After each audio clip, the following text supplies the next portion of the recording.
Friends, நம்ம last வீடியோவில் பர்சன்டேஜோட first type பார்த்தோம், பேஸ்ட் ஆன் மார்க்ஸ். இன்றைக்கி நம்ம பார்க்க போகிறது வந்து பேஸ்ட் ஆன் சேலரி. நீங்கள் வந்து டேரெக்டாக இந்த வீடியோ பார்க்கறதுக்கு முன்னாடி ப்ரீவியஸ் வீடியோ பார்த்துட்டு வந்தால் பேசிக்ஸ் புரிஞ்சுட்டு ஈஸியாக இருக்கும். இப்போது பேஸ்ட் ஆன் சேலரியில் வந்து 2 டைப்ஸ் இருக்குது, without remaining, with remaining. First இதில் எப்பயுமே பேஸ் வேல்யூ வந்து 100% ஆர் 100 அப்படின்னு எடுத்துக்கணும். எதுவுமே கொஷினில் கொடுக்கலன்னா இந்த 100ன்றது ரேர் கேசஸ் எப்போ வச்சுன்னா யூஸ் பண்ணுவோம். இது வந்து எப்போ யூஸ் பண்ணுவோம்னா இந்த கொஷினில் வந்து வித் ரிமைனிங், அந்த ரிமைனிங் ஒரு வேர்டு மென்ஷன் பண்ணால் நம்ம வந்து 100 அப்படின்னு எடுத்துக்கணும், இல்லைனா நார்மலாக 100% எடுத்துக்கணும். இப்படி என்னென்ன டைப்ஸில் சம்ஸ் கொஷின்ஸ் கேட்பாங்கன்னா, பேஸ்ட் ஆன் சேலரியில் ஒரு பர்சனோட மந்த்லி இன்கம் கொடுத்துட்டு அவங்களோட ஸ்பெண்டிங், மெடிசனுக்கு இவ்வளோ ஸ்பெண்ட் பண்ணுறாங்க, எஜுகேஷனுக்கு இவ்வளோ ஸ்பெண்ட் பண்ணுறாங்க, க்ராசரிக்கு இவ்வளோ ஸ்பெண்ட் பண்ணுறாங்க, டோட்டலாக அவங்களோட சேவிங்ஸ் எவ்வளோ இருக்கும் அப்படின்னு கேட்கலாம். அதர்வைஸ் மந்த்லி இன்கம் கொடுக்காம இதுக்கு இவ்வளோ ஸ்பெண்ட் பண்ணுறாங்கன்னு சொல்லிட்டு மந்த்லி இன்கமே எவ்வளோன்னு கேட்கலாம். Let's move to the some. Radha spends 40% of her salary on food, 20% on house rent, 10% on entertainment and 10% on conveyance. If her savings at the end of a month are rupees 1500, then her salary per month how much? என்ன கேட்குறாங்க, total salary of Radha எவ்வளோ அப்படின்னு கேட்குறாங்க. Question தான் பார்க்க பெருசாக இருக்கும், but ஆனால் இந்த சம் சால்வ் பண்ணுறதுக்கு ரொம்ப ஈஸியாக இருக்கும். ஃபஸ்ட்டு கிவன் டேட்டாவை எடுத்து எழுதிடலாம். கிவன் ஃபஸ்ட்டு நம்ம வந்து அவனோட டோட்டல் சேலரி ஆஃப் ராதா நம்மளுக்கு தெரியாது, அதனால் நம்ம என்ன பண்ணுறோம்னா 100% நம்மளை எடுத்துக்கிறோம். 100%. அதுக்கப்புறம் அவள் எதுக்கு எவ்வளோலாம் ஸ்பெண்ட் பண்ணியிருக்கான்ட்டு பார்க்கணும். ராதா ஸ்பெண்ட்ஸ் 40% வந்து ஃபுட்டுக்கு, 40%. அடுத்தது 20% house rent,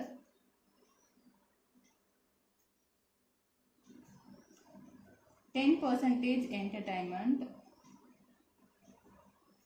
and then 10% conveyance. இதில் வந்து அவள் ஸ்பெண்ட் பண்ணியிருக்கிறது டோட்டலாக. அடுத்தது if her savings at the end of a month are rupees 1500, இவ்வளோ செலவு போக அந்த மந்தோட எண்டில் வந்து அவள் எவ்வளோ சேவ் பண்ணியிருக்கான்னா 1500. சேவிங்ஸ் 1500. இப்போ நம்ம என்ன பண்ணலான்னா, ஃபஸ்ட்டு வந்து எவ்வளோ அவள் செலவு பண்ணியிருக்காங்கன்னு பர்சன்டேஜில் கண்டுபிடிக்கிறோம். இது எல்லாத்தையும் ஆட் பண்ணிக்கோங்க. 40, 50, 60, 70, 80. 80% வந்து அவள் செலவு பண்ணியிருக்கா. நான் என்ன பண்ணிக்கிறேன், டோட்டலாக எவ்வளோன்னு தெரியறதுனால 100% இன்கம் எடுத்துக்கிட்டேன். 100ல் 80 போயிடுச்சுன்னா 100 minus 80. 100 வந்து டோட்டலாக எடுத்துக்கிறேன், டோட்டல் இன்கம் வந்து 100%ன்னு எடுத்துக்கிட்டேன். 80 வந்து அவள் செலவு பண்ணதுன்னு வச்சுக்கிட்டேன். ரெண்டுத்தையும் சப்ராக்ட் பண்ணால் 20%. 20% வந்து அவளோட செலவு போக பேலன்ஸ் இருக்கிறது 20%. நம்மளுக்கு ஆல்ரெடி இங்கே வந்து 1500 தான் சேவிங்ஸ் கொடுத்துட்டாங்க. அப்போது இந்த 20% சேவிங்ஸ் எதுக்கு ஈக்குவல்னா 1500. அண்ட் தென் நம்ம என்ன ஃபைன் பண்ணுறோன்னா, டோட்டல் மந்த்லி இன்கம் எவ்வளோன்ட்டு 100%ன்னு எடுத்துக்கிட்டோம். எவ்வளோ அமௌண்ட்டுன்னு தெரியாது, அதனால நான் எக்ஸ்ன்னு எடுத்துக்கிட்டேன். ஜஸ்ட் இப்போது க்ராஸ் பண்ணுங்கள். இங்கே பர்சன்டேஜ் கேன்சல் ஆக, அதனால ஒன்றும் ப்ராப்ளம் இல்லை. 20x equal to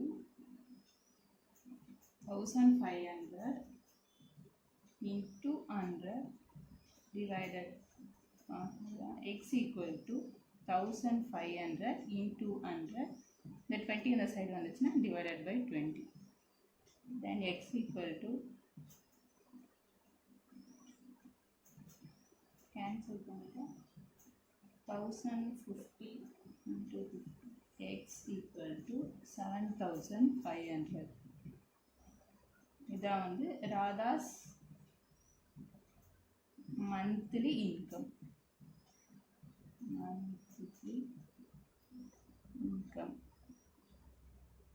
ஈஸியாக நம்ம ஃபைன் பண்ணிட்டோம். ஃபஸ்ட்டு என்ன பண்ணோன்னா, எதுவுமே தெரியலன்னா நம்ம என்ன பண்ணிக்கணும், அவளோட சேலரி 100%ன்னு எடுத்துக்கிட்டோம். அவளுக்கு மந்த்லி எக்ஸ்பெண்டிச்சர் எதுக்கெலாம் எவ்வளோ செலவு பண்ணுறாங்கன்ட்டு அதை எல்லாத்தையும் எடுத்து ஆட் பண்ணிக்கிட்டோம். 80% வந்து அவள் ஒரு மந்த்துக்கு செலவு பண்ணுறா. இந்த 100ல் 80% போச்சுன்னா பேலன்ஸ் 20% இருக்கும். அதுதான் வந்து savings.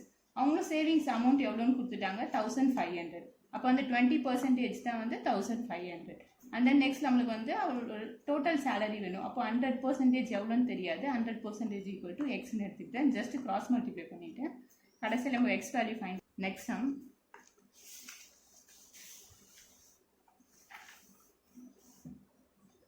Krishna spends 30% of his salary on food and donates 3% in a charitable trust. He spends rupees 2,310 on these two items. Then total salary for that month is எவ்வளோன்னு டோட்டல் சேலரி எவ்வளோன்னு கேட்குறாங்க அந்த மந்தோடது. Even first என்ன சொல்லியிருக்காங்கன்னா 30% வந்து ஃபுட்டுக்கு செலவு பண்ணுறாங்க Krishna 30%, and donates 3% in A charitable trust. 3% வந்து ஒரு ட்ரஸ்ட்டுக்கு கொடுக்குறான். 3% ரெண்டுமே வந்து எக்ஸ்பெண்டிச்சர் தான், செலவு பண்ணுறது தான். ஈ spends rupees 2,310 on these two items. இது ரெண்டுத்துக்கும் எவ்வளோ ஸ்பெண்ட் பண்ணுறான்னா 2,310 rupees சேர்த்து, ரெண்டுத்துக்கும் சேர்த்து 2,310. அப்போ இப்போ நம்ம என்ன பண்ணிக்கலாம், ரெண்டுமே அவன் செலவு பண்ண பர்சன்டேஜ் தான். அப்போ ரெண்டுத்தையும் ஆட் பண்ணிட்டா 33%. அந்த 33% தான் எவ்வளோ ரெண்டுத்துக்கும் ஸ்பெண்ட் பண்ணுறான் 2,310. அவங்க கேட்குறது டோட்டல் சேலரி. அப்போ என்னது 100%ன்னு எடுத்துக்கணும். எவ்வளோன்னு தெரியாது. எக்ஸ் ஜஸ்ட் க்ராஸ் பண்ணுங்கள். X equal to 2,310 into 100 divided by 33. Cancel பண்ணிங்கன்னா கடைசியாக ஃபைனல் ஆன்சர் 7,000 வரும். This is the Krishna's salary. Krishna's salary. இது ரொம்ப ஈஸியாக இருக்குது சால்வ் பண்ணுறதுக்கு. ஏன்னா ஜஸ்ட் என்ன சொல்லிட்டாங்கன்னா ரெண்டு ஐட்டமுக்கு இவ்வளோ பர்சன்டேஜ் ஸ்பெண்ட் பண்ணுறேன், எவ்வளோ அமௌண்ட்டுன்னு கொடுத்துட்டாங்க. இந்த ரெண்டு ஐட்டமும் சேர்த்து தானே அமௌண்ட் இவ்வளோன்னு கொடுத்துருக்காங்க. அப்போ ரெண்டுத்தையும் ஆட் பண்ணிக்கிட்டோம். 30 + 3% 33% ஈக்குவல் டு 2,310. அண்ட் தென் டோட்டலாக எவ்வளோன்னு ஃபைன் பண்ணோன்னா அந்த 100% ஈக்குவல் டு அந்த எவ்வளோ அமௌண்ட்டுன்னு தெரியல எக்ஸ் ஜஸ்ட் க்ராஸ் பண்ணிவிட்டு ஃபைன் பண்ணிவிட்டு. And then next Keshav spend rupees 55,475 on his birthday party. Rupees 28,525 on buying home appliances, and remaining 25% of the total amount he had as cash with him. What was the total amount? இதில் என்ன கேட்குறாங்க, total amount first ஸ்டார்டிங்கில் எவ்வளோ வச்சுருப்பான் அப்படின்னு கேட்குறாங்க. Total amount என்ன, அவன் எவ்வளோ ஸ்பெண்ட் பண்ணதும் ப்ளஸ் அவன் எவ்வளோ கடைசியாக சேவிங் பண்ணதும் ரெண்டுமே சேர்த்தா தான் டோட்டல் அமௌண்ட் வரும். இதில் என்ன சொல்கிறாங்கன்னா, கிருஷ்ணா வந்து ஒரு பர்த்டே பார்ட்டிக்கு எவ்வளோ செலவு பண்ணுறான்னா 55,475. அதுக்கப்புறம் ஹோம் அப்ளையன்சஸ் பை பண்ணுறதுக்கு 28,525 செலவு பண்ணுறான். அதுக்கப்புறம் இது ரெண்டும் செலவு பண்ணிவிட்டு பேலன்ஸ் வந்து 25% வந்து சேவ் பண்ணுறான். இந்த 25% அவன் அமௌண்ட்டில் கொடுக்காம 25% சேவ் பண்ணுறான் அப்படின்னு சொல்லியிருக்காங்க. சம் சால்வ் பண்ணலாம்.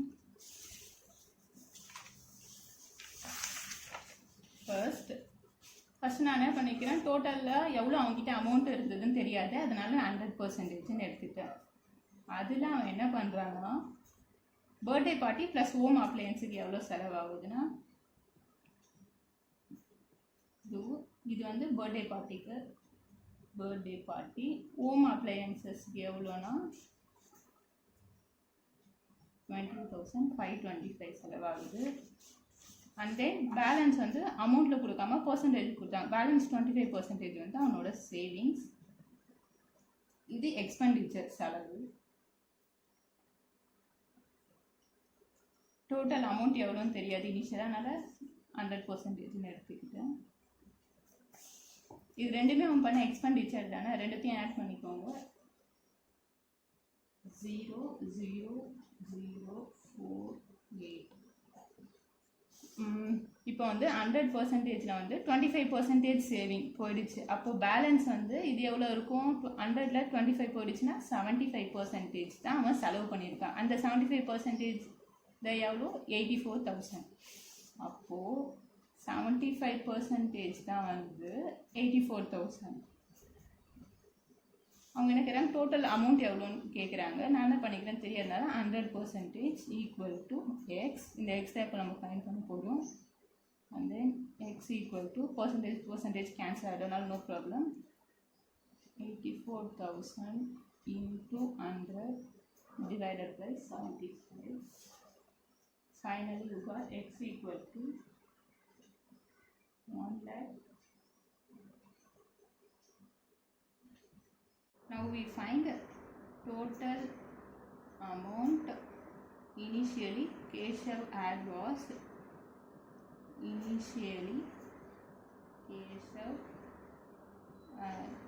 எவ்வளோ வச்சுருந்தாங்கன்னா 1,12,000 rupees கேஷவ் வந்து இனிஷியலாக வச்சுருந்தோம். இந்த கொஷினும் ஈஸி தான். ஃபஸ்ட்டு என்ன சொல்லிட்டாங்கன்னா 2 எக்ஸ்பெண்டிச்சர் செலவு கொடுத்துட்டாங்க, அதுக்கப்புறம் 25% வந்து சேவிங்ஸ்னு சொல்லிட்டாங்க. அப்போ நம்ம என்ன பண்ணிட்டோன்னா 100% இனிஷியலாக டோட்டல் அமௌண்ட் அவன் வச்சுருந்தா எவ்வளோ எக்ஸ்பெண்டிச்சர் செலவு பண்ணியிருக்கான்னா ரெண்டுமே சேர்த்து தான், பர்த்டே பார்ட்டி ப்ளஸ் ஹோம் அப்ளையன்ஸும் சேர்த்து தான் அவன் செலவு பண்ணியிருக்கான். அப்போ ரெண்டுத்தோட அமௌண்ட்டும் சேர்த்தா 84,000 அண்ட் தென் நெக்ஸ்ட் 25% சேவிங். அப்போது 100ல் 25% சேவிங்னா பேலன்ஸ் இருக்கிறது 100ல் 25 போயிடுச்சுன்னா 75% தான் அவன் செலவு பண்ணியிருக்கான் எக்ஸ்பெண்டிச்சர். அப்போது 75% ஈக்குவல் டு எவ்வளோ அமௌண்ட்னா 84,000. we have to find 100%. அதை நம்ம எக்ஸ்ன்னு எடுத்துக்கிட்டு சால்வ் பண்ணிட்டோம். that's it. next one. இப்போ இது வரைக்கும் நம்ம பார்த்த சம் வந்து கொஷினில் வந்து வித் ரிமைனிங்னு எதுவுமே சொல்லியிருக்க மாட்டாங்க. ஜஸ்ட் இவ்வளோ சேலரி, இவ்வளோ ஸ்பெண்ட் பண்ணியிருக்கான், சேவிங்ஸ் எவ்வளோ, இல்லைனா சேலரி கொடுக்காம தான் இவ்வளோ நேரம் ஃபுல்லாக சம்ஸ் பார்த்தோம். இல்லை ரிமைனிங்னு ஒரு வேர்டு கொஷினில் இருக்காது. இப்போது கேஸ் 2 வந்து ரிமைனிங் வச்சு பார்க்க போகிறோம். Mr. expends 20% of his monthly income on household expenditure. Out of remaining, in the word that important, 25% for children's education, 15% on transport, 15% on medicine, and 10% on entertainment. He is left with rupees 9,800 after incurring all this expenditure. What is monthly income? Question வந்து monthly income எவ்வளோன்னு கேட்குறாங்க, savings இவ்வளோன்னு கொடுத்துட்டாங்க. இதெல்லாம் வந்து அவன் செலவு பண்ணது எதுக்கு எவ்வளோ அமௌண்ட்டுன்ட்டு சம் எப்படி சால்வ் பண்ணலான்னு பார்க்கலாம். ஃபஸ்ட்டு வந்து இதை என்ன பண்ணோன்னா, ஃபஸ்ட்டு ப்ரீவியஸாகவே நம்ம சொல்லியிருந்தோம் சம் ஸ்டார்டிங்லே. கொஷினில் வந்து வித் ரிமைனிங் அப்படின்னு சொன்னால் இந்த ரேர் கேஸ் 100ன்னு எடுத்துப்போம், 100%ன்னு எடுத்துக்காமல் 100ன்னு எடுத்துப்போம். அதுதான் இப்போ நம்ம எடுத்துக்க போகிறோம். ஃபர்ஸ்ட் டோட்டல் அமௌண்ட் எவ்வளோன்னு தெரியாது, அதை நம்ம 100ன்னு எடுத்துக்கிறோம். அவங்க என்ன சொல்லியிருக்காங்க கொஷினில், first 20% of his monthly income வந்து ஹவுஸ் ஹோல்டுக்கு செலவு பண்ணிடுறான். அப்போது 100ல் வந்து 20% போயிடுச்சுன்னா எவ்வளோ? 20% ஆஃப் 100 ஈஸியாக போட்டுடலாம். 20 தான் எப்படி இருந்தாலும் வரும். 20. இப்போ என்ன பண்ணுறோன்னா 100ல் 20%னா 20 கிடைக்கும். அப்போது 100 மைனஸ் 20 80. அப்போது டோட்டல் அமௌண்ட் 100. அவங்கள வந்து 20% போயிடுச்சுன்னா அவங்ககிட்ட பேலன்ஸ் இப்போ எவ்வளோ அமௌண்ட் இருக்குது? 80 ரூபா தான் இருக்கும். அந்த பேலன்ஸ் 20 ரூபாய் எதுக்கு செலவு பண்ணிட்டான்னா ஹவுஸ் ஹோல்டுக்கு செலவு பண்ணிட்டான். இப்போ நெக்ஸ்ட் என்ன சொல்லியிருக்காங்கன்னா கொஷினில் அவுட் ஆஃப் ரிமைனிங். அப்போது ரிமைனிங் மீன்ஸ் இப்போது 100ல் 20% செலவு பண்ணிவிட்டு அவங்ககிட்ட பேலன்ஸ் எவ்வளோ இருக்குது? 80 ரூபாய் இருக்குது. இந்த 80 ரூபாயில் அவன் வந்து 25% சில்ட்ரன்ஸ் எஜுகேஷனுக்காகவும், 50% டிரான்ஸ்போர்ட், 50% மெடிசன் அண்ட் 10% என்டர்டைன்மெண்ட். இப்போ இந்த 80 வச்சு தான் நம்ம இப்போ டோட்டல் அமௌண்ட் அவங்ககிட்ட எவ்வளோ இருக்குது? 80 ரூபாய் தான் இருக்குது. நம்ம போன ஸ்டார்டிங்கில் பார்க்கும்போது அந்த 100 வச்சே தான் போடுவோம். ஆனால் இங்கே வந்து அவுட் ஆஃப் ரிமைனிங்னு சொல்லியிருக்காங்க. அதனால் இப்போ நம்ம வந்து இந்த 80 வச்சு போடணும். இந்த 80 ரூபாய் தான் இப்போ இவன்கிட்ட இருக்குது. இதிலிருந்து அவன் எதுக்கு செலவு பண்ணுறான்னு பாருங்கள். 25% சில்ட்ரனுக்கு plus 15% transport plus 15% medicine plus 10% வந்து என்டர்டைன்மெண்ட். இதை ஆட் பண்ணால் 65% கிடைக்கும். அப்போது இப்போ 80 ரூபாயில் 65% போனால் 65/100 into 80 we got 52. அப்போது 52 ரூபா வந்து அவன் இதுக்கெலாம் ஸ்பெண்ட் பண்ணியிருக்கான். எஜுகேஷன், மெடிசன், என்டர்டைன்மெண்ட்டு 52 ரூபாவை காலி பண்ணிட்டோம். அப்போது இந்த 80 ரூபாயில் 52 போயிடுச்சுன்னா 80 minus 52 we got 28%. அப்போது அவங்ககிட்ட இப்போ எவ்வளோ இருக்குன்னா 28% தான் இருக்குது. Balance remaining. கொஷினில் வந்து அவனோட சேவிங்ஸ் எவ்வளோ இருக்குதுன்னு கொடுத்துட்டாங்கன்னா 9800. எல்லா செலவுகளும் போக பேலன்ஸ் வந்து 9800 இருக்குது. டோட்டல் எவ்வளோன்னு இப்போ கேட்குறாங்க. அப்போ 100%. இங்கே தெரியாதனால எக்ஸ்ன்னு எடுத்துக்கிட்டோம். Cross multiply x equal to ஃபைனலாக அவங்ககிட்ட 35,000 இன்கம் இருந்தது. Starting monthly income of mister x is 35,000.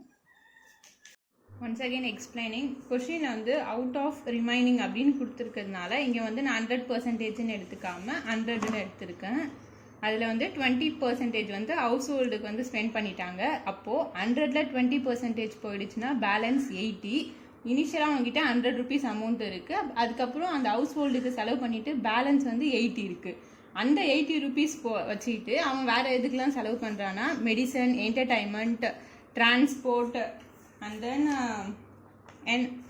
Medicine, entertainment, education இதுக்கெலாம் ஸ்பெண்ட் பண்ணுறான். இந்த 80 rupees-ஐ வச்சுட்டு இதுக்கெலாம் செலவு பண்ணுறான். என்ன எவ்வளோ செலவு பண்ணான்னா 65% அதில் செலவு பண்ணிடுறான் 80ல். அப்போது 65% ஆஃப் 80 என்னன்னு கண்டுபிடிக்கணும். அப்போது 65/100 into 80 போட்டால் 52 rupees செலவு பண்ணிடுறான் 80ல். அப்போது 80ல் 52 போச்சுன்னா பேலன்ஸ் 28. தட் இஸ் 28% தான் அவங்ககிட்ட பேலன்ஸ் இருக்குது.